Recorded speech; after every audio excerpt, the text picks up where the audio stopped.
안녕하세요. 교재 420페이지 펴시죠.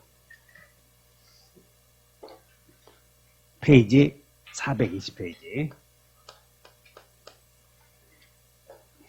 지금 우리 어디 가고 있느냐면 채권편에서 제3편 채권 제2편은 사람의 물건에 대한 권리의 물권.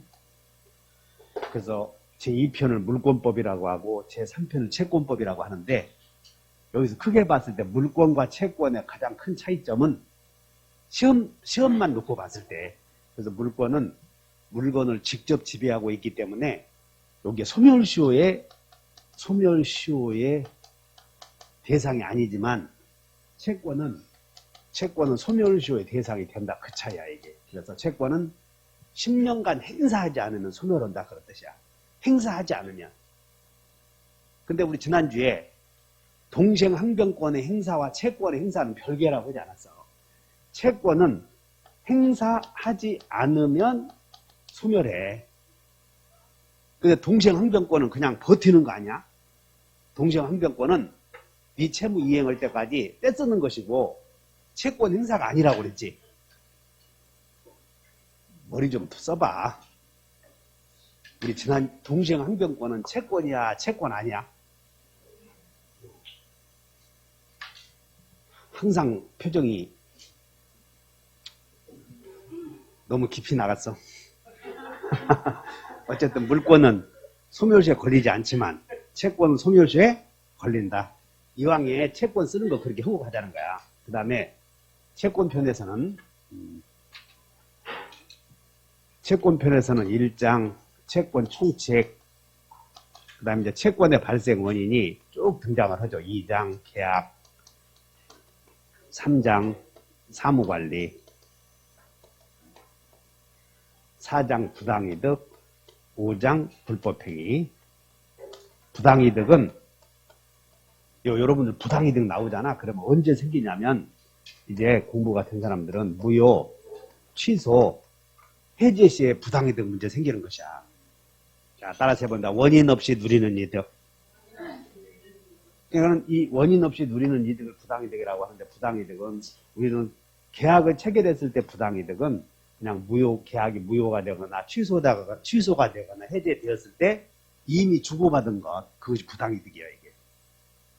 그 다음에 4장 불법행위, 5장 불법행위인데, 불법행위는 반드시 여기는 불법행위가 성립이 되어서 그 결과 손해배상이 생기려거든 행위자에게 반드시 귀책사유로서 고의과실이 있어야 된다니까. 다시 한번, 고의과실. 없으면 손해배상 청구권이 안 생겨, 민법에서는. 그러니까 적어도 고의라고 하는 것은 의도이고 과도라고 하는 것은 실수. 그래서 실수 없는 자는 손해배상 의무 없다니까. 자, 따라서 해보자. 실수 없으면 손해배상 의무 없다, 이렇게 기억을 해봐. 이 민사 책임이야, 이게. 반드시. 따라서 책임을 지는 사람은 반드시 실수를 해야 돼. 실수, 과실, 주의 의무 위반. 근데 오늘은 계약을 배운다는 거야, 계약. 근데 이 계약, 여기 봐. 이제 오늘은 제2장 계약을 이렇게 왔어. 그러면 계약에서 생기는 채권은, 계약에서 생기는 채권은 다 같이 약정 지키시오. 우리 그걸 배운다는 거야. 약정 지키시오.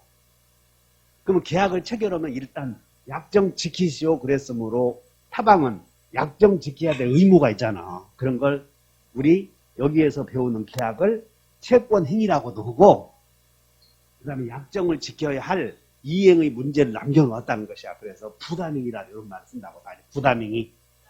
그러면 여기서 나오는 계약은 부담행위다, 이런 건 이렇게 외워갖고 시험이 안 되고, 그 중에서 우리가 배우는 계약은 매매교환, 임대차만 배운다 하지 않았어? 그래서 이 매매교환, 임대차는 부담행위다, 이 말은 약정할 때는 나중에 약정만 지키면 되므로, 약정할 때는 소유권이 있어야 된다고, 없어도 된다고. 그걸 알려고 이런 말을 쓰는 거예요. 부담행위다, 이 말을. 자, 이제 밑줄 긋는 거예요, 이제. 자, 그래서 420페이지 봤더니 매매를 한번 봐, 매매. 우리는 지금 11월 달부터 듣는 분들은 수없이 매매만 배워왔잖아. 수없이. 한번 읽어본다. 매매는 당사자 일방이 시작. 매매는 당사자 일방이 재산권을 상대방에게 이전할 것을 약정 동그라미 쳐봐. 약정. 그 다음에 상대방이 그 대금을 지급할 것을 뭐함으로써? 약정. 그러니까 약정을 한 사람만 해, 두 사람이 해. 이와 같이 두 사람이 약정을 지켜야 하는 계약을 두 사람이 부담을 해야 하는 계약을 편무, 쌍무. 이미 생각나잖아. 이제 약정을 두 사람이 지켜야 한다. 이걸 쌍무. 그러면 약정을 두 사람이 지켜야 한다 하는 계약을 쌍무라고 하면 쌍무 그러면 뭘 떠올려야 돼? 쌍둥이. 편동이? 쌍둥이 생각해야 한다니까. 나는 쌍무는 동시이행, 위험부담. 다시 그러면 뭘 생각해야 돼? 이런 생각을 안 하면 그 합격 못한 거 5년 걸려야 돼. 그러니까 어떤 낱말이 탁 던져주면 그거 관련되어 있어서 파뜩 떠올려야 되는 게 있어야 된다고. 다시 쌍둥이. 자, 그럼 이제 우리는 여기서 총칙에서 뭘 배웠냐면 계약이 성립이 되려거든 청승합치가 있어야 된다 배웠어. 청승합치. 그런데 계약이 체결되려거든 청약, 승낙, 그리고 합치. 그러면 청승합치 여기까지만 있어도 성립이 되는 경우도 있고 일의 완성 또는 물건의 인도 여기까지 있어야 성립이 되는 계약 두 유형이 있었는데 청승합치만 있어도 성립이 되는 계약을 무슨 계약? 낙성계약. 그러니까 매매는 두 사람이 계약서 써야 되는 거예요? 아니면 약정만 하면 되는 거예요? 그러니까 이 매매는 이렇게 쓰여 있잖아. 매매는 약정하면 효력이 생긴다고. 그러니까 문서에 써야 돼? 안 써도 돼? 그래, 안 써도 되는 거예요. 그럼 여기서 또, 야, 중개사 사무실에 갔더니 계약서 팡팡 쓰고 도장 찍던데. 왜 그러냐면 서로 다 못 믿으니까 하는 거라니까. 약속 안 지킬까 봐서 약속 안 지키면 소송 제기해야 되잖아. 그래서 서로 못 믿으니까 그렇게 하는 거라고, 그런 짓을. 그러면 매매 계약을 할 때 계약서를 쓰는 이유는 너를 못 믿어서 그래, 나를 못 믿어서 써? 아니요, 나를 못 믿어서 쓴다니까. 서로 다 내가 마음이 싹 변하잖아, 이거. 사람 마음이 금방금방 변한다고. 그러니까 내 마음을 사로잡으려고 계약서도 쓰고 당신은 당신 마음을 사로잡으려고 자꾸 이혼하고 싶은 생각이 들 거 아니야. 그래서 혼인신고도 가서 하는 거예요, 이렇게. 어쨌든 간에 매매는 청승합치만 있어도 성립이 되는 계약을 무슨 계약? 낙성계약. 그러면 효력이 생긴다고 그랬단 말이야. 그러면 매매계약이 이루어지면 성립과 관련해서는 낙성계약이고 효력 면에서는 물권 생겨, 채권 생겨. 채권 생긴다는 거지. 그러면 여기서 채권 생긴다 그 말은 아까 채권행위는 처분행위라고 그랬어? 부담행위라고 그랬어? 그러니까 부담행위는 약속을 지키면 된다 그런 뜻이야. 그래서 매매계약 할 때는 재산권 넘겨주겠다고 약속하는 행위니까 매매는 재산권 보유하고 있어야 돼? 없어도 돼? 그런 내용을 밑줄 그셔. 양가로 2번. 밑에서 양가로 2번. 매매는 재산권의 이전을 목적으로 한다. 타인의 권리나 물건도 매매의 목적이 될 수 있다. 여기다 형광펜 하는 거예요. 타인의 권리나 물건도. 자, 타인의 권리나 물건도 매매의 목적이 될 수 있다. 이 말은 매매는 처분행위요, 부담행위요. 이런 걸 떠올려야죠. 부담행위이므로 이렇게 써. 부담행위이므로 이렇게. 거기다가. 양가로 2번에 부담행위이므로 이렇게 쓰라고. 그러면 젠장, 부담행위가 뭔데? 약속 지키는 행위를 부담행위라고 그러잖아. 따라서 여기다 또 쓴다. 거기다가 타인의 권리나 물건도 매매의 목적이 될 수 있다. 오른쪽에 별표 넣으시고 이중 매매는 유효거 써, 무효거 써. 이중 매매든 삼중 매매든 약정만 지키면 되니까 유효다 그 말이야. 그 다음에, 자, 이제, 갑과 을이 요 토지를 2분의 1씩 공동으로 소유하고 있는 공유야, 공유. 우리는 소유권 편에서 공동 소유에서 공유자들은 자기 지분의 처분의 자유가 있다고 그랬어. 다시 한번 지분 처분의 자유. 따라서 이 을이 이 자기 지분 2분의 1의 만큼 지분을 병에게 매매해서 등기해 주는 것은 자기 마음대로 할 수 있다는 거예요. 지분 처분의 자유. 동의해? 그러면 이 을이 갑의 지분까지 한꺼번에 자기 지분 말고 요 을이 갑의 지분 이 토지 전체를 병에게 매매했대. 자기 지분만 파는 게 아니고 타인의 지분을 판다고 매매했다니까. 그러면 공유자 한 사람이 공유물 전부에 대해서 이루어진 매매 계약은 유효겠어, 무효겠어? 무효 그러면 틀린다는 거야, 이게. 금방. 다시 한다. 매매는 처분행위다, 부담행위다. 그러니까 공유자 한 사람이 공유물 전체에 대해서 매매 약정하는 것은 있을 수 있다니까. 그러나 처분행위는 재산권을 이전해 주는 게 처분행위인데 이전해 주는 게 바로 이전 등기 아니야. 그래서 이 을이 병과 이 토지 전부를 너에게 팔겠다. 그럼 팔 때 이렇게 등기부를 보니까 소유자, 공유자, 갑, 을 2분의 1 이렇게 있단 말이야. 그럼 이걸 2번 병에게 전부를 넘겨주면 이 을은 자기 지분만 넘겨줘야 되는데 각종 서류를 위조해서 갑의 지분까지 넘겨준 거예요. 단독 소유로. 그러면 넘겨주는 행위를 무슨 행위라고 그래요? 이전 행위는 처분행위. 그래서 잘 들어봐 이제. 공유자 한 사람이 공유물 전부에 대해서 따른다. 매매는 무효, 유효. 유효. 근데 지분 넘겨주는 것은 지분 넘겨주는 게 이전해주는 게 처분행위이고 이 을은 지 지분만 넘겨줘야 되는데 갑의 지분까지 넘겨버렸잖아. 그것이 무효다 그 말이야. 또 눈이 또 이상해지네. 따라서 나 매매와 눈을 잘 떠봐. 다시 한번 읽어나. 매매는 시작. 매매는 당사자 일방이 재산권을 이전할 것을 뭐하고 여기 봐. 할 것 오고 하고는 다르잖아. 시제가. 다시 한번 약정하고 언제 약정을 하는 거? 내일 시방. 현재 시점에서 약정하고 시방 지금. 그리고 이전 할 것은 미래야 현재야. 여러분들 리을 이것은 미래 시제 아니야. 앞으로 이전해 준다고 현재 약정하고 그런 뜻이라니까. 현재 약정할 때는 꼭 내 것 넘겨줘야 돼. 타인의 권리도 매매할 수 있어.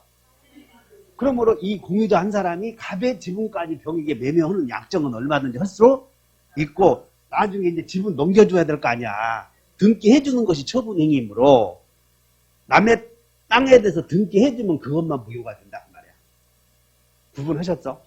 이게 지금부터 해왔던 내용이야. 지금부터. 그러면 지금도 감이 안 오면 이 주문 자체를 한번 생각을 해봐. 다 같이. 매매는 재산권을 이전할 것 약정하고 현재 약정하고 다음에 넘겨준다고 하는 것이야 지금. 우리는 이전해주는 것을 양도라고 배우지 않았냐고. 이전해주는 짓을 뭐라고 배웠어? 양도. 그리고 반만 넘겨주면 설정. 요걸 두 개를 합해서 따른다. 설량은 처분행위다. 부담행위와 구별하기 위해서 설정 양도도 처분행위다라고 했는데 눈 보니까 그것인가? 하지 말고 정신 좀 차려 이제부터. 이게 왜냐하면 민법은 유효 무효와 종착역이야. 이게 유효 무효. 유효 무효를 알기 위해서 이런 짓 하는 거라고. 그러니까 매매는 낙성계약이다 부담행위다 이거 공부하는 이유가 다시 해. 민법은 따른다. 민법은 종착역이 유효 무효 그거 알기 위해서 하는 거예요. 매매도 오늘 또 마찬가지라니까. 그러니까 낙성계약이다 채권계약이다 이렇게 하는 이유가 유효 무효 알기 위해서다 하는데 다시 해. 타인의 토지의 매매는 유효요 무효요? 그러면 타인의 토지의 매매는 유효다고 여러분들 지금 큰 소리 쳤잖아. 그 논리적 근거를 대라 그 말이야. 논리적 근거가 어디 있어? 다 같이 부담행위이므로. 그래, 약정하는 것은 괜찮다 그 말이지. 약정하는 것은. 자, 그래서 여기다가 낙성계약이고 채권계약인데, 채권계약은 부담을 해야 돼. 그런데 부담행위인데 한 사람만 의무를 부담하면 편무, 쌍방이 모두 의무를 부담하면, 그럼 매매는 편이요 쌍이요? 그럼 쌍 그러면 가만히 있어야 돼. 동시에 해야 돼. 다시 한번 쌍동의. 이해하셨어? 그 다음에 쌍무계약은 전부 쌍방이 모두 대가적 의미가 있는 재산을 출연하는 계약을 유상계약이라고 그래. 그러니까 쌍무계약은 다 유상계약이요. 다시 한번 쌍무는 모두 유상이다.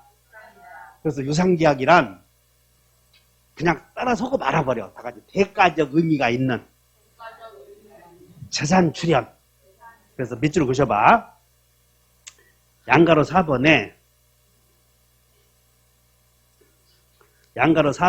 쭉 끝에 봤더니 유상계약 밑줄을 그셔봐. 유상계약 보였나? 그럼 유상계약이란 그냥 밑줄 잘 개념이 안 들어올 테니까 거기다가 대가적 이렇게만 써. 대가적 재산 출연 이렇게. 그럼 시험은 뭐라고 나오냐면 유상계약의 뜻을 물어보는 것도 아니야. 그럼 매매는 유상계약이다 이렇게 물어보지도 않아. 그러면 이제 어떤 효력이 생기냐면 유상계약에는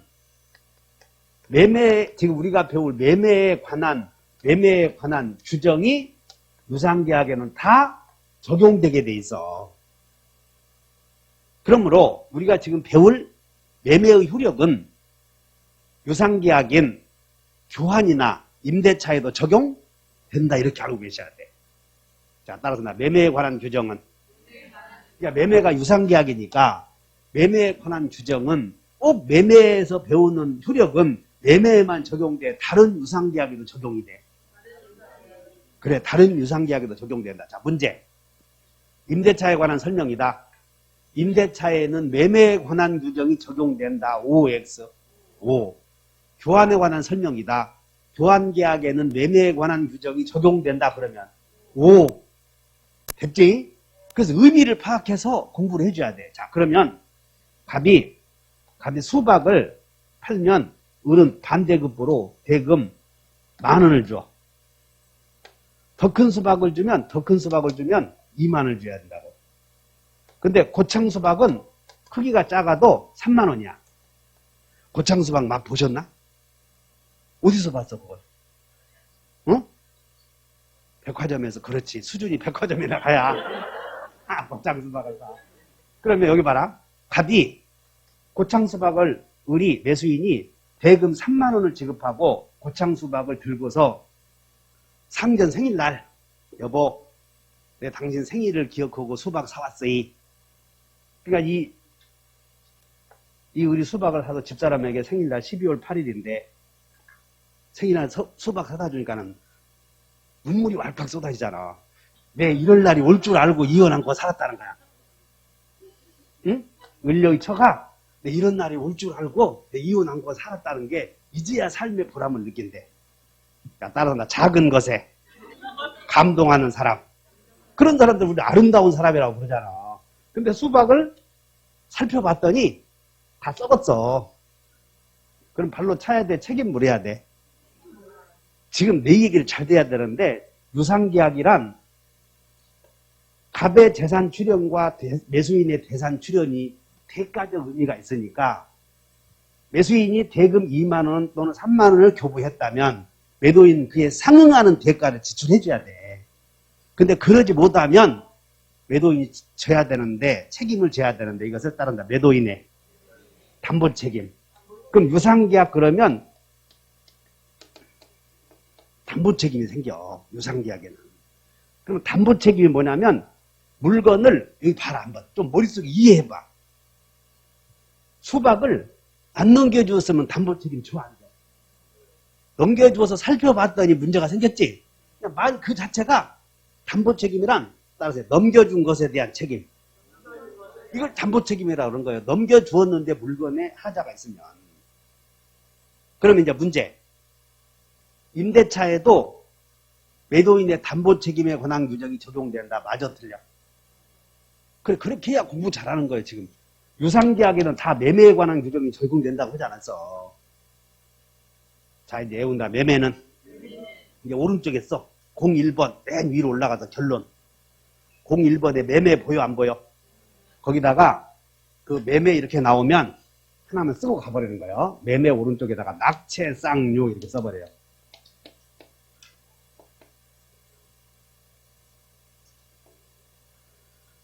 뭔 채 쌍류?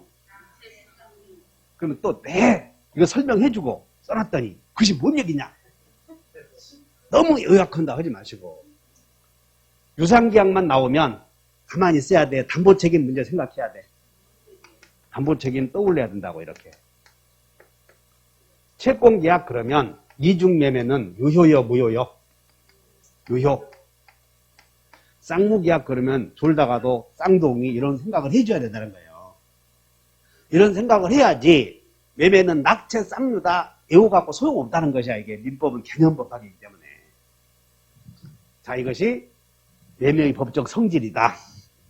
그 다음에 421페이지 갔더니 이제 매매계약을 하기 전에 여러분들이 예약을 하는 경우 있잖아. 여러분들 추석 예매 들어봤나? 추석 기차표 예매, 여러분 기차표 예매는 다음에 사는 거예요? 실제 사는 거예요? 기차표 살 때에 9월, 우리가 10월 20일 날 추석이라면 9월 20일 날 예매하잖아, 미리. 그건 공계약이요, 가짜 계약이요. 어? 그 10월 20일, 기차도 안 타봤냐? 정읍역에 가야지, 저렇게. 뭐, 해봤어야 알지는, 뭐, 기차표 예매도. 우리는 10월 되면 정읍역으로 가기, KTX 내려서 가야 될 거 아니야. 그러면 참 10월 되면 기차표 예매하려고 가슴이 뛰어. 그래서 고향역 노래가 딱 나오는 거지. 코스모스 비어있는 정든 곳. 박수 한번 쳐봐. 토요일인데 막. 그럼 여러분들 기차표 예매는 말로만 예매지 실제로 매매하는 거예요. 10월 20일째 우리 실제로 매매하는 거라고. 근데 우리가 배우는 421페이지에 이번에 매매 예약 보이나? 그 예약은 실제 매매가 아니고 이 기차표 예매하고는 달라. 이게 성질이. 그래서 이 예약은 나중에 매매하기로 하는 약속을 예약이라고 그래. 다시 한번 나중에 실제 매매하기로 하는 약속을 예약이라고 한다 그 말이야. 그래서 예약이 들어봐. 예약이 5년마다 한 번씩 나오거든 이게. 근데 여러분들 시험에 오래 나올 차례야. 이런 게. 그냥 별표 5개 해.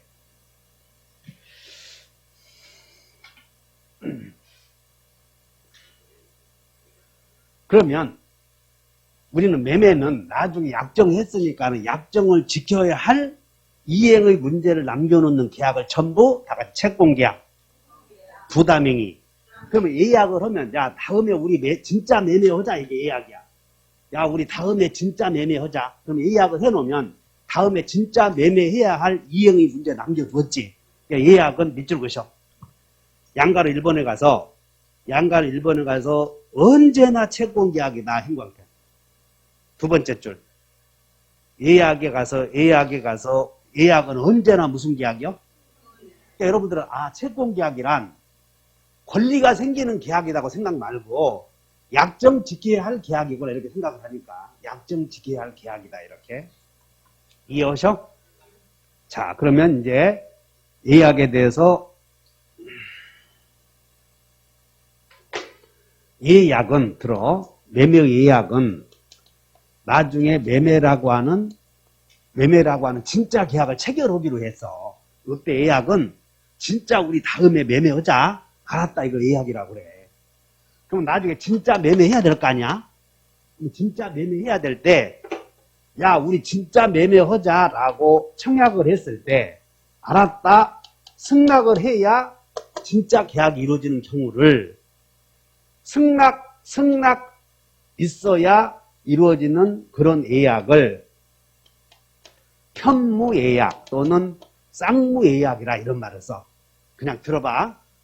야 우리 진짜 본계약 하자 그랬더니 알았다.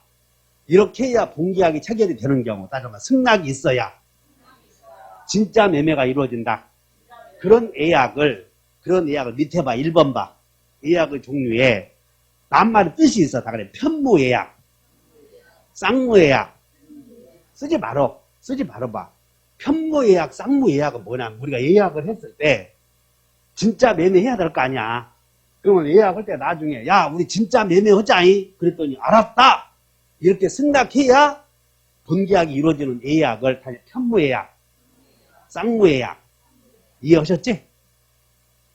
그러면 예약을 할 때 우리 본계약 체결하자 했을 때 승낙을 해야 본계약이 체결이 되는 그런 예약이라면 승낙을 하지 않으면 승낙에 가름하는 소송을 제기해서 판결을 얻어야 된단 말이야. 그래서 둘이 계약을 할 때 야 승낙하지 않고도 본계약 체결한다 하면 그런 본계약이 체결이 되는 계약을 한 장 넘겨. 한 장 넘겨봤더니 2번에 다 같이 일방예약, 쌍방예약. 그러니까 이것은 일방적으로 본계약 체결하는 걸 일방예약이라고 그래. 일방예약에다가 밑줄 그으셔봐. 두 번째. 승낙 없어도 이렇게 밑줄 그으셔. 승낙 있어야 승낙 없어도.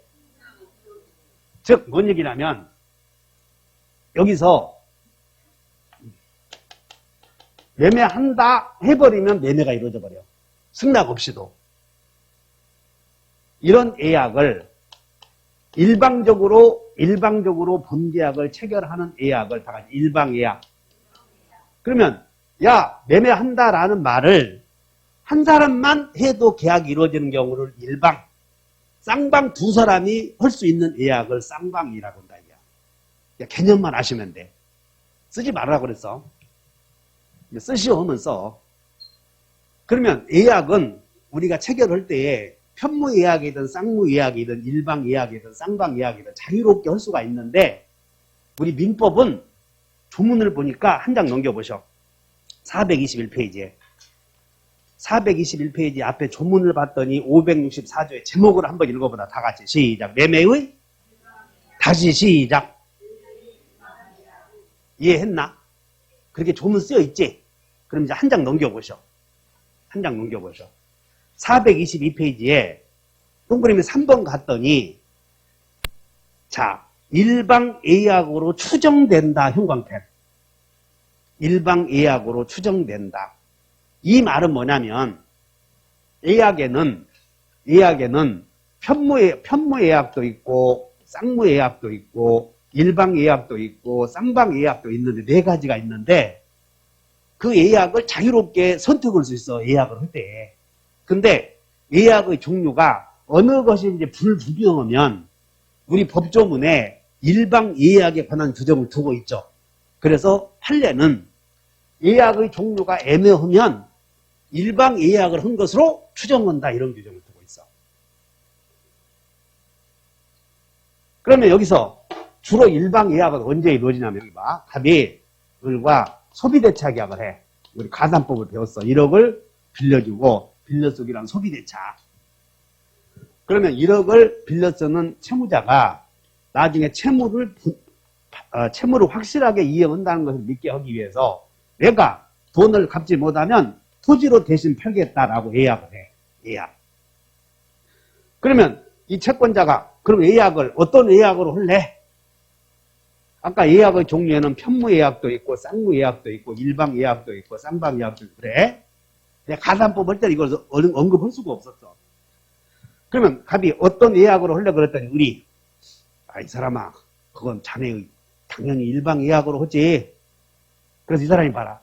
내가 토지를 갚지 못하면 토지로 대신 팔겠다. 예약을 한다. 이 사람이 예약자 아니야.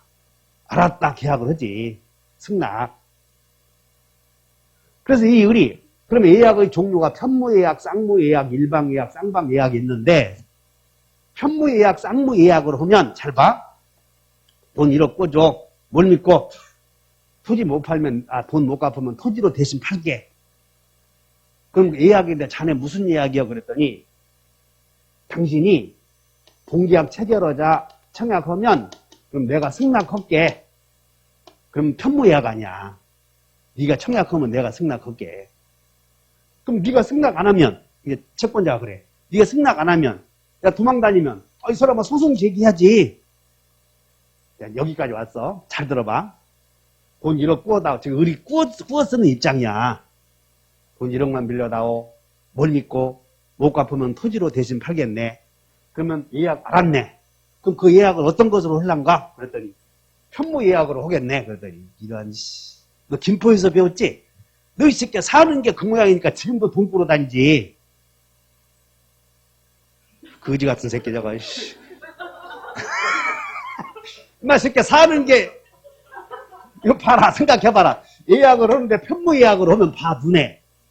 야 봉기약 체결하자. 돈 꿔준 놈이 꽁무니 쫓아다니면서 봉기약 체결하자 아쉬운 소리 할 거 있냐? 돈 꿔주겠냐 안 꿔주겠냐? 미친 멍청한 안기 새끼야 돈 못 꿔줘. 그러니까 얼른 내가 아까 무슨 예약으로 한다고 그랬어? 그랬더니 아니요 그 일방 예약으로 한다고 했는데 입이 헛소리 나왔어. 그러니까 봉기약 체결을 한다고 했을 때 이 예약의 종류를 일방 예약으로 하면 채권자가 봉기약 체결하자 하면 이루어져 버리잖아. 그러면 예약을 할 때 채권자 입장에서는 일방 예약이 좋겠어? 편무 예약이 좋겠어? 당연하지. 그래서 야 채권자가 채무자가 돈을 못 갚으면 봉기약 체결하자. 이제 예약 완결 의사표시를 하는 거예요. 그럼 매매가 이루어지면 청산금 지급해서 가등기 본등기에서 권리 취득하는 것이 가담법이야 이게. 그래서 오늘은 일방 예약이 무슨 뜻을 알지? 다시 한번 일방적으로 봉기약 체결한다. 그걸 양가로 4번의 예약 완결권이라고 불러. 양가로 4번 이걸 뭐라고? 여기 봐 다시. 소비대체계약을 체결하고 내가 돈을 제때 못 갚으면 토지를 팔겠다. 예약자. 이 사람을 예약자의 상대방이라고 불러. 그럼 상대방이 봉기약 체결하자 그러면 매매가 이루어지지. 그럼 봉기약 체결하자 그 말을 예약 완결 의사표시라고 한다니까. 이렇게 할 수 있는 자격을 뭐라고 하냐면 다 같이 예약 완결권. 그럼 이 예약 완결권은 형성권 아니야. 일방적으로 봉기약을 체결하니까. 자, 첫째, 나 봐. 이 예약 완결권은 양도할 수 있겠어, 없겠어? 응? 내가 그러지 않았냐. 물권과 채권 딱 보는 순간 공통점이 우리 여러분들 수업 시간에 배우는 권자 들어가면 전부 재산권이니까 돌다가도 다 같이 상처대포. 기본적으로 시험 내는 거야, 상처대포. 그러면 이 예약 완결권도 상속이 가능하고 승분이 가능하고 갑의 채권자가 대위 행사할 수 있고 포기할 수도 있어 이렇게. 이해했나? 자, 밑에 보자. 그 동그라미 2번에 동그라미 2번으로 법적 성질에 예약 완결권은 무슨 권이므로? 재산권이므로 양도 상속 가능하다 됐나? 그래. 그래서 거기다가 예약 완결권을 밑줄 그시고 그냥 이렇게 써버려. 재산권 밑줄 그시고 이렇게 써버려. 상처 대포. 무슨 대포? 상처 대포 이렇게 써버리라고. 상처 대포. 그럼 이 처분행위에는 여러분 처분행위에는 두 가지가 있잖아. 처분행위는 다 양도, 설정. 그러니까는 예약 완결권도 처분행위 중에서 양도할 수 있다. 그럼 그냥 오하는 거예요.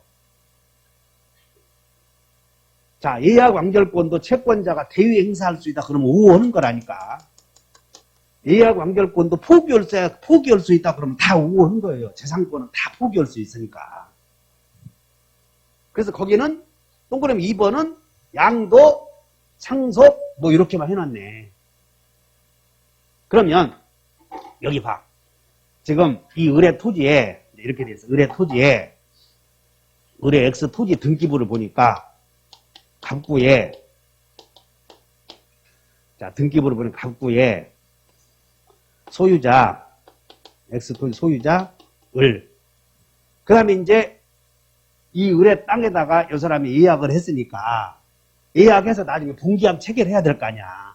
그럼 봉기약 체결을 소유권 취득하려거든. 여기다가 2번 소유권 이전 청구권 보전 이렇게 쓴다고. 소유권 이전 등기 목적이 소유권 이전 청구권 보존 또는 보전 이렇게 써.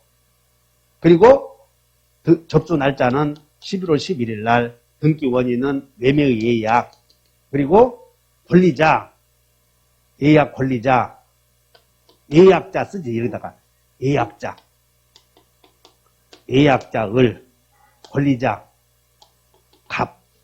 즉 뭔 얘기냐면 예약을 해서 나중에 본계약 체결해서 본등기 하려고 여기다가 가등기 할 수도 있어. 그래서 뭐라고 됐냐면 이 예약 완결권을 보존하려고 가등기 할 수 있다 이렇게 써놨다고. 그럼 우리는 가등기하게 본등기 할 때는 가등기하게 본등기 할 때는 순위번호를 따로 만들어 가등기 칸에다가 해. 적어도 그것만 알면 되잖아. 가등기하게 본등기 할 때는 순위번호를 따로 안 만들고 본등기 칸에다가 컴퓨터로 늘리면 돼. 그래서 여기다가 매매 그리고 소유자 갑 이렇게 써버리는 거예요. 본등기 됐잖아 이렇게. 이해했냐고. 그런 것이야. 그래서 밑에 보면 동그라미 3번 부동산 물권의 예약 완결권은 무슨 등기 할 수 있고 그리고 가등기 할 수 있고 가등기를 하면 제3자에게 대항할 수 있다. 이런 말들은 대항할 수 있다는 건 그냥 쓰면 안 돼. 그냥 가등기 할 수 있다 이렇게 쓰는 거야. 가등기 할 수 있다. 그 다음에 이제 423페이지에 예약 완결권의 존속기간이 나오는데 맨 위에다가 메모하셔봐. 맨 위에다가 여러분들 오늘 형성권 한번 공부해보자고. 형성권. 우리는 형성권은 여러 번 배웠는데 형성 그러면 형성 해놓고 이렇게 X 이렇게 돼 있어요. 형성 X. 그럼 만약에 형성 이렇게 나오면 형성만 나오면 즉시 효력 발생한다고 하지 않았을까요? 즉시. 근데 만약에 여기에 권자 들어갔어. 권자. 그러면 권리 행사하면 즉시. 여기에 판결이 들어갔어. 판결. 형성 판결 그럼 판결 행사하면 즉시. 여기에 특약이 들어가서 형성 특약. 그러면 특약이 있으면 즉시 그런 뜻이야 지금. 또 무슨 뜻인지 모르네. 에이씨. 왜냐하면 여러분들 표정이 그냥 자세히 설명해달라고 해서 그냥 이렇게만 쓰자고. 다시 한번 형성권. 권리 행사하면 즉시 효력이 생긴다는 거예요. 그냥 예약, 본계약 체결하자 그러면 즉시 매매가 이루어진다는 뜻이야. 이해하셨나? 그러니까 형성 그러면 권자 붙으면 권리 행사하면 즉시. 형성만 써 밑줄. 형성은 한 2달 후에 즉시요. 즉시 이렇게. 그럼 형성권은 이제 여기다가 형성권은 전부 권리 행사 기간이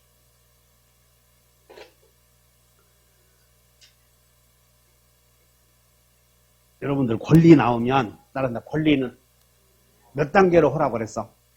10단계 이렇게. 그러면 이제 권리 일반 나오고 누가 누구에게 무엇을 언제 얼마 동안인데 우리는 항상 기간이 나오면 다 같이 제척기간, 소멸시효 기간.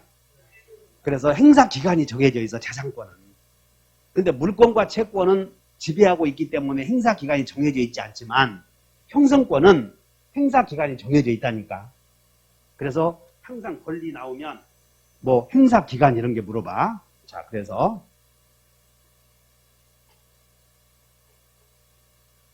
형성권은 이제 행사 기간이 메모에 제척 기간. 이 제척 기간에 적용을 받아. 그러면 제척 기간은 여러분들 소멸시효라고 하는 기간은 권리자가 행사하면 멈추어 서버려. 소멸시효는 다시 한번 소멸시효는 행사하지 않으면 진행되는 거고 행사하게 되면 멈춰서. 근데 제척기간은 멈춰 서는 것은 없다는 것이야. 그래서 제척기간은 중단이 없어. 중단이. 제척기간은 소멸시효 기간과는 달리 중단이라는 제도가 없고 따라서 제척기간의 부호과 도래하여 경과를 도과라고 그래. 도래하여 부호과 여부는 법원이 직권으로 고려해야 한다.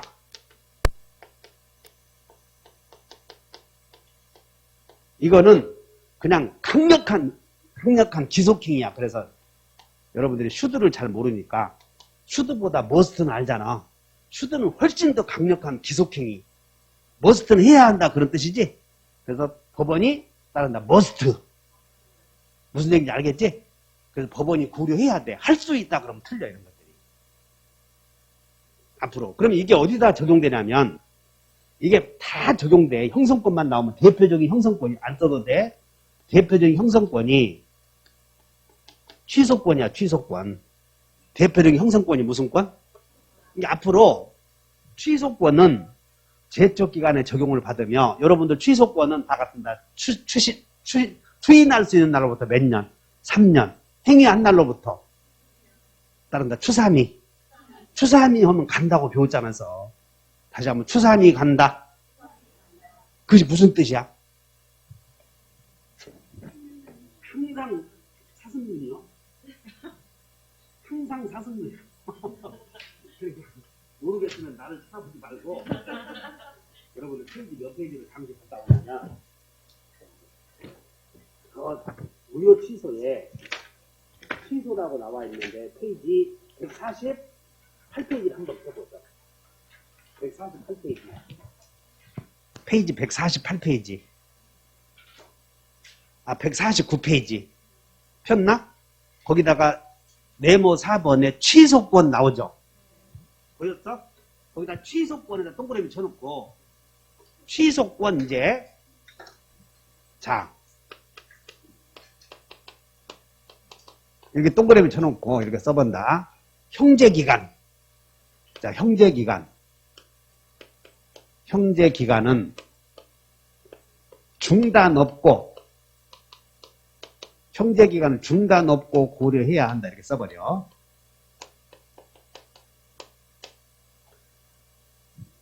그래서 취소권이나 이따가 배울 환매권 다 형성권이거든. 그래서 예약 완결권이 올해 나올 가능성이 있으니까 여기다가 내가 중점적으로 가르쳐 주는 것이야. 뭔 얘기냐면 취소권은 무슨 권이야? 권리 행사하면 그냥 일방적으로 무효가 돼버려. 취소하면 무효가 돼버린다고. 즉 뭔 얘기냐면 형성권은 다른 동의 없이도 권리 행사하면 즉시 효력이 생기는 것이야. 취소권도 미성년자가 거래했으면 취소해버리면 그냥 즉시 무효가 돼버려. 소급해서. 근데 그 형성권은 소멸시효 기간에 적용을 받아. 제척 기간에 적용을 받아. 형제지간이요. 형제기간이요. 형제기간은 여러분들 형제간 사이 형제는 죽으면 형제 끝나는 거예요. 죽어도 형제예요. 그래서 따른다. 중단 없고 그리고 고려해야 한다. 이 말이 여기 써 있어. 형성권이라고 하는 것은 제척 기간에 적용을 받으며 중단이라는 제도가 존재하지 않고 제척 기간이 경과해서 소멸을 했는지 여부는 판사가 직권으로 고려해야 한다. 한번 읽어본다. 취소권은 시작. 취소권은 추인할 수 있는 날로부터 몇 년? 법률행위를 한 날로부터. 그 행사 기간이 넘어가 버리면 법률행위 한 날로부터 10년 지나서 취소해봐야 소용이 없다 그 말이야. 그러면 10년 봐라. 10년 지나서 이렇게 취소했어. 10년 지나서 취소했다고 그랬더니 야, 너 왜 의뢰에게 등기만서 청구하는 것이야? 그랬더니 내가 취소했어요. 그랬더니 판사가 가만히 보니까 10년 넘어서 취소했다는 것이야. 판사가 보니까 그럼 이 새끼야 너는 너무 늦었어. 네가 취소한 거 효력이 없다라고 판사가 검토해야 돼, 안 해야 돼? 해줘야 된다고 고려해야 된다. 이렇게 할 수 있다 하면 안 돼. 그것이 제척 기간이다 하시면 돼. 자, 그러면 예약 완결권도 다시 보자. 그러면 이 예약 완결권도 제척 기간이므로 판사가 그 제척 기간의 도과 여부는 고려해야 돼, 안 해도 돼? 해야 된다. 자, 몇 줄 보셔. 423페이지에 동그라미 5번 봤더니 예약 완결권의 제척 기간이 도과 동그라미 쳐. 도과가 뭐냐면 도래하여 경과했다 그런 뜻이야. 도래하여 경과했다. 도과 여부는 소위 직권조사상으로 이제 거기 도과 여부는 있어. 도과했는지 몇 줄. 그 밑으로 내려와. 법원이 조사하여 판단해야 한다. 이렇게 쓰여 있잖아. 즉, 자, 여기 봐. 예약 완기, 그 다음에 형성권은 제척기간에 적용을 받으며 중단이라는 제도가 없고 도과 여부는 법원이 직권으로 고려해야 되는데, 여기 봐. 기간은, 형성권의 기간은 이제 정한 경우도 있고 정하지 않은 경우 두 개가 있어. 응? 그 행사 기간을 정한 경우도 있고 정하지 않은 경우도 있다고.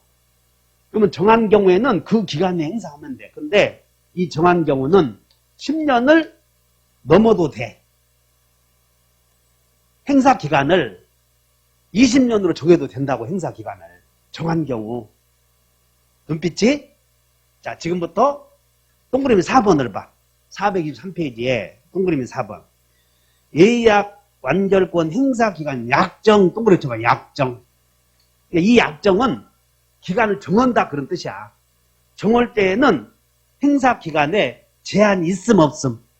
없다. 그래서 밑줄 보셔. 10년 넘어도 된다 안 된다? 된다. 10년 넘어도 된다. 자, 그런데 두 사람이 예약 완결권 행사 기간을 안 정했대. 정하지 않았대. 그럼 자, 안 정했다면, 잘 들어. 안 정했다면 법률 규정이 있으면 그냥 법률의 규정이 따르면 돼. 아까 취소권은 언제까지 행사한다라는 안 정했다면 법률 규정에 따른다고. 법률행위 한 날로부터 몇 년? 10년. 추인할 수 있는 날로부터 3년. 그러면 안 정했다면 행사 기간에 안 정했는데 법 규정도 없으면 그것은 10년이 되는 거예요, 이제. 자, 여러분들 5번, 여러분들 자, 423페이지 다시 내가 가르칠 때가 양가로 3번에 예약 완결권의 무슨 기간? 제목이 맨 위로 존속기간 나왔나? 그럼 다시 거기다 써줄 테니까 봐. 형성권의 존속기간.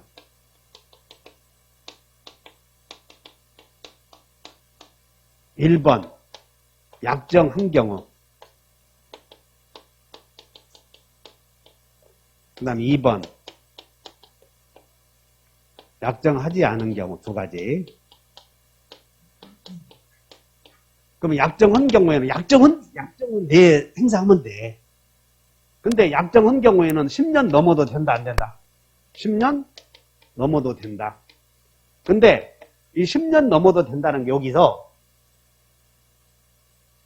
제적 기간에 적용을 받는 정한 경우에는 정한 날로부터 그 기간 내에 해야 되고, 그 약정 기간은 제한이 있음 제한이 없음? 제한이 없. 10년 넘어도 돼. 이렇게 써놓고, 그럼 약정하지 않을 때 둘이 행사 기간을 안 정했어. 그러면 안 정했으면 첫째, 법 규정이 있는 경우가 있어. 법 규정이 있으면 법 규정대로. 2번, 법 규정이 없으면. 자, 이런 얘기야. 행사 기간도 안 정했고 법률의 규정도 없어. 행사 기간도 안 정했고 법 규정이 없으면 몇 년이요? 10년. 이렇게 써놓으면 돼. 10년 이렇게. 이해 가셨나? 그러니까 예약 완결권을 안 정했다면 우리 민법에 규정이 없으니까 행사 기간은 몇 년이다? 10년. 이런 얘기야. 10년.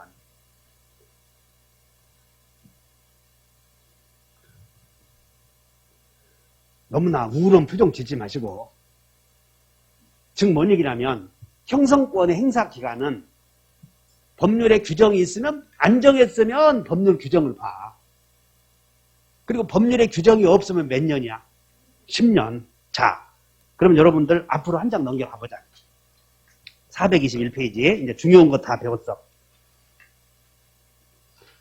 동그라미 1번 본다. 564조. 매매의 일방 예약은 시작. 매매의 일방 예약은 상대방이 매매를 완결할 의사를 표시하는 때 무엇이 생겨? 매매의 효력이 생긴다. 2항 시작. 전항의 의사표시의 기간을 정하지, 밑줄 그으셔봐. 정하지 아니한 때 이렇게 해놓고 밑줄 그으시고 몇 년이야, 이제? 10년. 몇 년? 안 정했으면 10년이야, 형성권 행사 기간이. 법에 규정도 없으니까. 그러면 여기서 아까 우리 가불간에 소비대차 계약을 하면서 을이 이렇게 내가 토지를 돈을 못 갚으면 토지로 예약하겠다 해서 요 사람이 예약을 해. 예약자. 다시 한번 예약자. 그리고 예약자와 계약을 체결한 예약의 상대방을 요 상대방이라고 불러. 그럼 요 상대방이 몇 년 내에 행사해야 돼? 기간 안 정했으면. 10년 내에 야 매매하자. 야 매매계약 체결하자. 그랬더니 을이 못해. 계약 체결된 거야 안 된 거야? 부응이 없어도 된다고 하지 않았어. 예약 완결권은.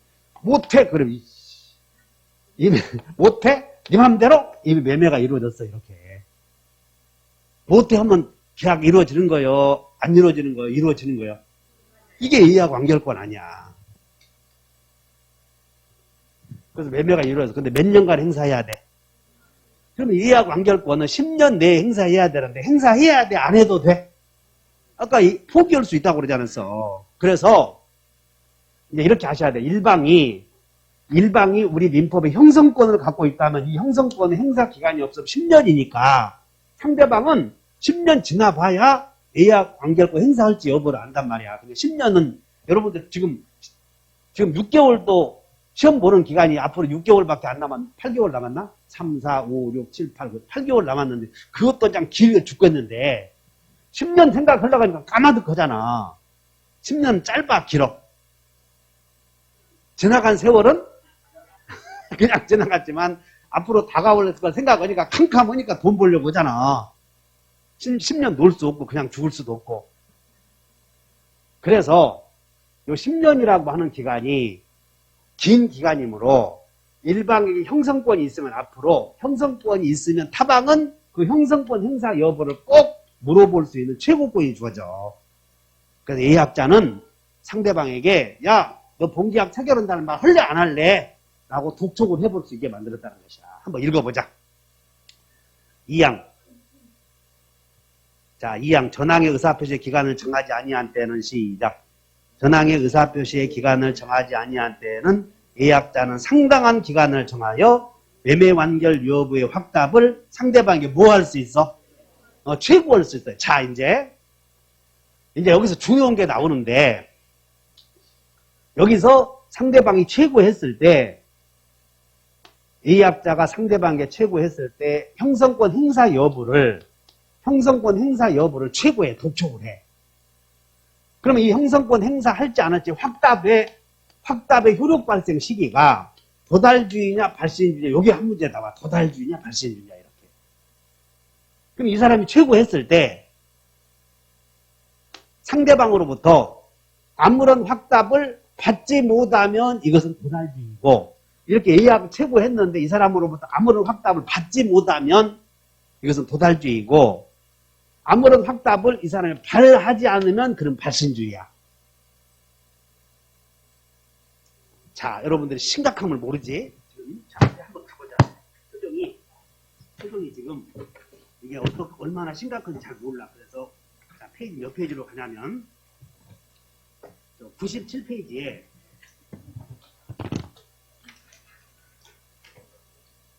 97페이지 봤더니 한번 앞으로 가보자고. 03번에 의사표시의 효력 발생 나오죠? 여기서 한 문제 나오거든? 근데 미안하게도 여러분들은 강의 않고 왔어.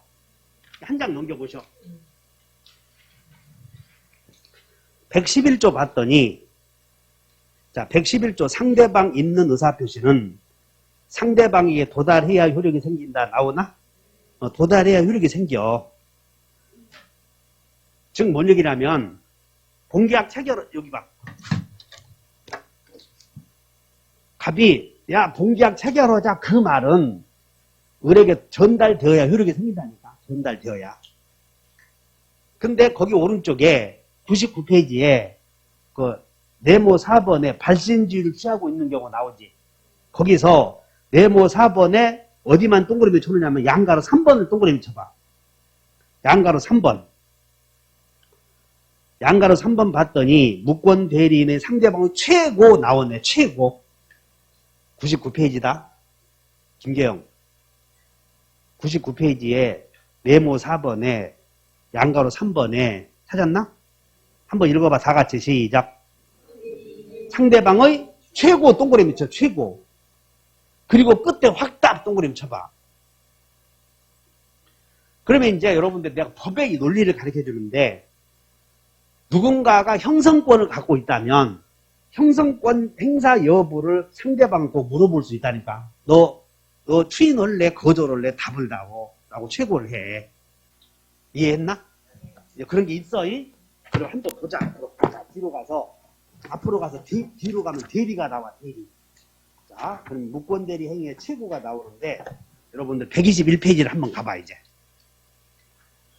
121페이지에 갔더니 이게 무권 대리에서 121페이지야. 봤더니 무권 대리에서 131조 봤더니 121페이지에 131조 봤더니 제목 읽어본다. 시작. 다시 시작. 그럼 여러분들은 최고라는 말에 딱 들어가지? 아, 그러면 최고라는 말이 들어가면 형성권자가 있구나 이런 생각을 해야 돼. 형성권자가 있구나. 최고라는 말이 들어가면 누가 있어? 어디 한번 읽어보자. 대리권 없는 자가 타인의 대리인으로 계약을 했을 때 상대방은 상당한 기간을 정하여 본인에게 추인 동그라미 쳐. 추인 동그라미 쳐놓고 위로 형성권 이렇게 써봐. 형성권. 지금 우리 갑을 사칭하여 병과 갑을 사칭하여 갑의 이름으로 매매했을 때 무권 대리행위에서 상대방은 우리 이렇게 배워서 따라한다. 악상은 최고 있다. 생각나? 안 나오면 말아버려. 다시 한번 선상은 철에 있다. 악상은 최고 있다. 그때는 이것만 가르쳐줬어. 근데 여기서 본인이 추인하면 확정 유효가 되거든 지금. 그래서 상대방은 본인에게 추인 여부의 확답을 최고해. 야 본인아 너 그 계약을 유효로 할래 무효로 할래 답 좀 다오 그랬어. 그럼 여기서 물어보는 게 이렇게 최고했을 때 형성권자의 확답을 물어본다고 이제 시험에서는. 그럼 그 형성권자의 확답이 도달주의냐 발신주의냐 물어볼 거라고. 그럼 되게 형성권은 상대방 있는 의사표시이기 때문에 상대방에 전달되어야 효력이 생겨. 그래서 따라서 대부분 도달주의다. 도달주의를 취하고 있어 대부분. 그럼 거기 한번 읽어보자. 자 이제 개념이 추인 여부의 확답을 최고할 수 있다. 그래서 여기까지 왔나? 본인이 그 기간의 확답을 자 밑줄 그죠? 발하지 아니한 때 밑줄.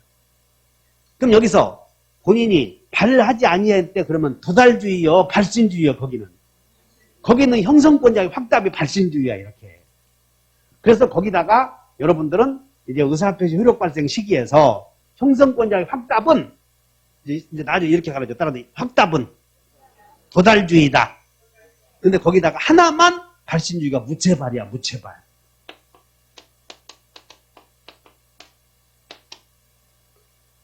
자, 이거 봐. 무채발. 지금 뭔지 알았나? 무권대리 행위의 최고에 따른 본인의 확답만 발신주의다 그 말이야.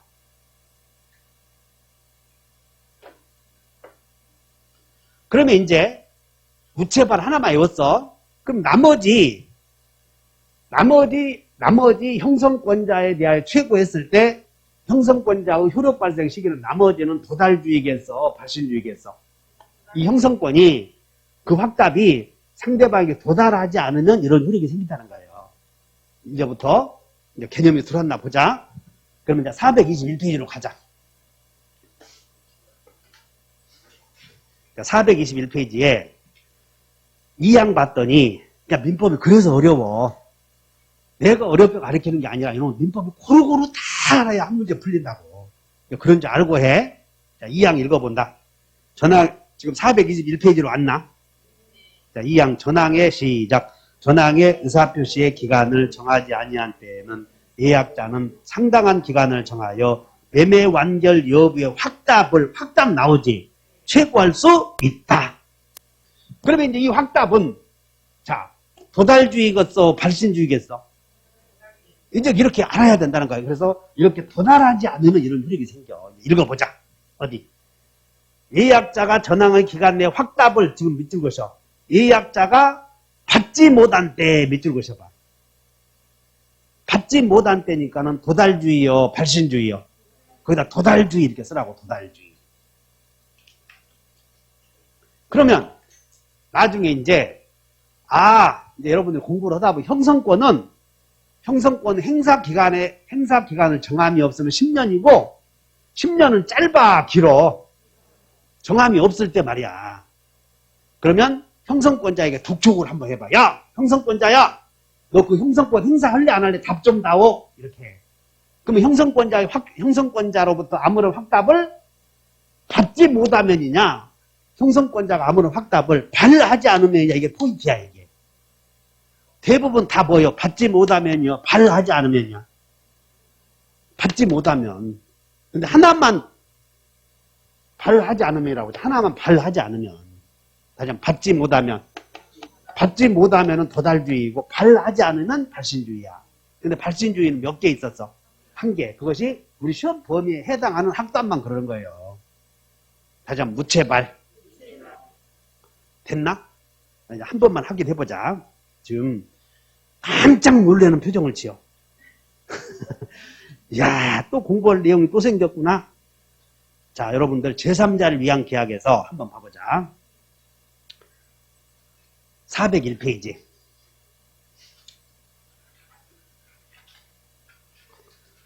401페이지 봤더니 맨 위에 양가로 3번에 낙약자의 지위에서 반가로 2번에 무슨 권이 나와? 반가로 2번. 최고권 나오잖아. 401페이지. 페이지나 좀 잘 찾아보셔.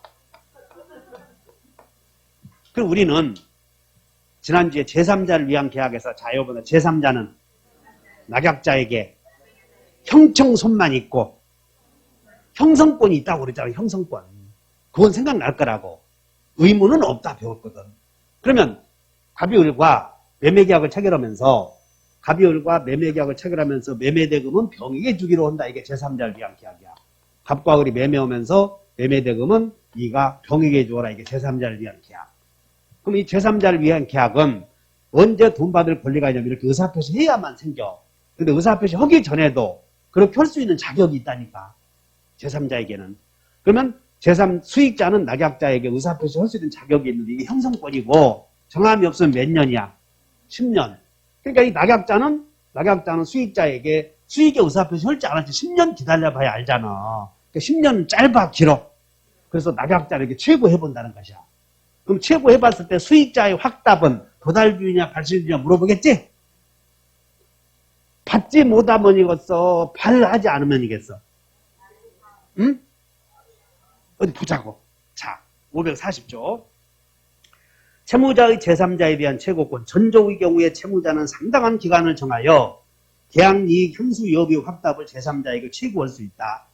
자, 이제 보자. 채무자가 그 기간에 확답을 밑줄 그셔봐. 밑줄. 발하지 않으면요. 받지 못하면요. 야, 무슨 권이야? 무슨 주의요? 도달주의다. 이제 이렇게 하나 배워간 거예요, 오늘. 자, 이제 따라서 형성권자의 확답은 도달주의다. 하나만 발신주의다. 그것이 무채발이다. 이 시험에 나오는 것들 내가 정리해줘 버린 것이야. 이게. 그러면 여러분들 섭섭하니까 하나 더 해봐. 하나 더 해보자고. 하나만 더 해보고 여러분들 시로 가자. 해제권 페이지 몇 페이지 펴냐면 411페이지를 펴봐. 411페이지. 411페이지 봤더니 그 552조 보니까 해제권 행사 여부에 무슨 권이요? 417페이지. 네 얘기 잘못했나? 페이지 417. 보셨어? 거기 봤더니 552조 제목을 봐. 무슨 권이야? 해제권도 형성권이거든. 그러면 해제권 행사 여부에 무슨 권? 그럼 여기는 도달주의겠어? 발신주의겠어? 어디 한번 읽어보자. 해제권 시작. 해제권 행사의 기간을 정하지 아니한 때 나오네. 그럼 몇 년이야? 10년이야 이제 정하지 아니한 때. 상대방은 상당한 기간을 정하여 해제권 행사 여부의 확답을 해제권자에게 뭐 할 수 있어? 최고. 자, 전항의 기간 내에 해제의 통지를 발하지 않으면요. 받지 못하면요. 밑줄 그으시죠. 받지 못하면 그러니까 무슨 주의다? 도달주의다 그 말이에요 이제. 그래서 우리 시험에 도달주의냐 발신주의냐를 물어보는데 여기서 나버려요. 여기서.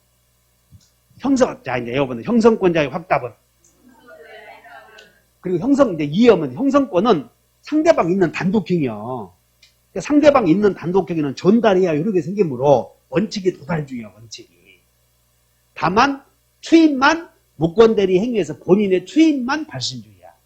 최고에 따른 그냥 추인 그러면 도달주의지만 최고했을 때 추인 여부의 확답만 발신주의다 그런 얘기야. 눈빛 이상하네. 이제 하나만 더 온다.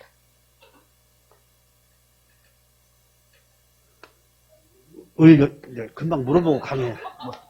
을이 아버지를 사칭해서 나는 우리 아버지 대리라 매매했어.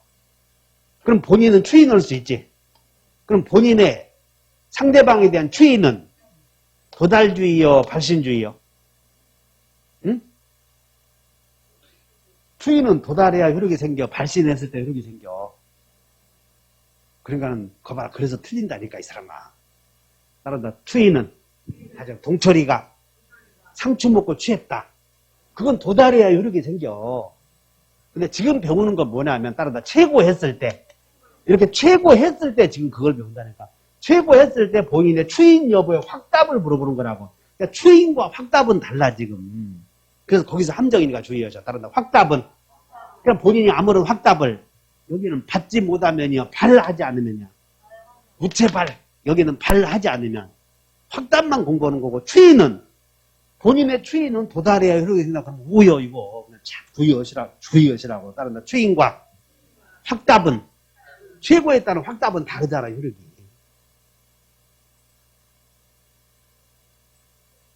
나는 내 역할만 해줬어. 그건 알아들은 거야. 동철이가 상추 먹고 취했다. 여기는 도달이요 발신이요? 도달. 그러니까 도달이라는 걸 원칙으로 알고 추인 여부의 효력을 물어보는 게 아니라 추인 여부의 확답의 효력 발생 시기를 물어보는 거니까 달라. 아이고 참 설명하기 힘들다. 그래서 이제 매매 예약 끝내버리자. 빨리 가서. 매매 예약. 자, 423페이지에 자, 매매의 일방 예약은 정리해. 매매의 예약은 쌍방 예약으로 추정된다. 일방 예약으로 추정한다. 그 다음에 예약 완결권의 법적 성질이 형성권이고 형성권은 재산권이기 때문에 상처 대포할 수 있고 보조 넣기 위해서 가등기도 할 수 있어. 예약 완결권자는 당연히 예약자의 상대방이고 여기에 예약 완결권이 가등기 된 후에 제3자에게 양도되면 지금 우리는 요거 배웠어. 이 토지에 대해서 갑의 토지인데 2번 가등기 했을 때 가등기 되어 있는 토지가 처분 금지 효력이 있는 게 아니니까 갑은 얼마든지 병에게 팔 수 있고 그 다음에 가등기에 하여 본등기 할 때는 매진자에게 청구하는 거예요. 그러므로 이 사람이 나중에 예약을 할 때도 본계약 체결하자 할 때도 이렇게 하는 거지 이렇게 하는 게 아니라는 거예요. 이렇게 주의하셔. 그래서 예약 완결권이 가등기된 후에 제3자에게 양도되었을 때도 누구에게 행사하는 거예요? 본등기 청구는. 갑에게 하고 예약 완결의 의사표시도 매진자인 갑에게 하는 거야. 갑에게. 자, 여러분들 형성권은 매진자에게 이렇게. 그래서 이제 정했어. 다 배웠다고. 그래서 한 문제 나올 테니까 주의하시고 쉬었다 합시다.